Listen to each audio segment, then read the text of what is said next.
একটু বিলিভ করো না ভাই, ভিডিও করতে পারতাছ না, আগে এখন সৌন্দর্যটা দেখ খালি। ওই দিকেরটা দেখ, ওই দিকেরটার অবস্থা দেখ। ওইটা তো ঘন মেঘ।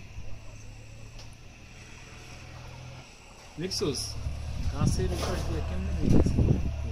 এটা কিন্তু মেঘ না। এই ধরি গেল এটা মেঘ, এটা না মেঘ। না, এটা মেঘ না। আরে মেঘ। এটা টোটালি মেঘ এটা কি তুমি কুয়াশা ভাবছো? ভাই আমার পয়সা দেখো আছে ভাই মেঘটা কিভাবে ঘন হইতেছে ভাই।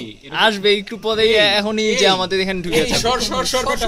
ভাই আমার আরে পয়সা সরবো আছে। কেন? এই ফিলিং জীবনে পাবি বেটা, স্পর্শ করার। ওঠ বেটা, কতজন এখানে আসে দেখার জন্য, দেখতে পারে না এই Oh my জিনিস God! যে মেঘ ধরা যায় যে। মেঘ তো বাইরে তো উড়াইতেছে, আমাকে ওই দিকে যাওয়া দরকার। এটা আমি ফিল করি। হ্যাঁ ইয়ার, আমাদের এদিকে কেন আসতেছে না মেঘ? ভাই আয় আমাদের কাছে আয়। আসিস কিন্তু বজ্রপাতটা ছাড়া।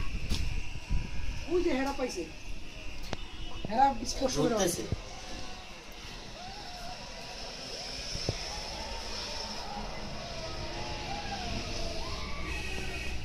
মনে হয় যে কাদা রঙের স্নিকেট করতেছে।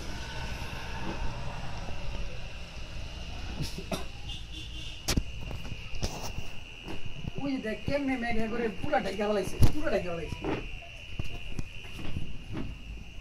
হ্যাঁ এগুলো পুরাই যেদিকে তার মানে ভিজা দেবে কি না? তাই তো মনে হয়, এই যে পুরাই যেতেছে। আমাদের এখানে কেন আসতেছে না? চল আমরা বাইরে। বাইরে বাইরে চল। ভাই, এটা জীবনেও পাও না।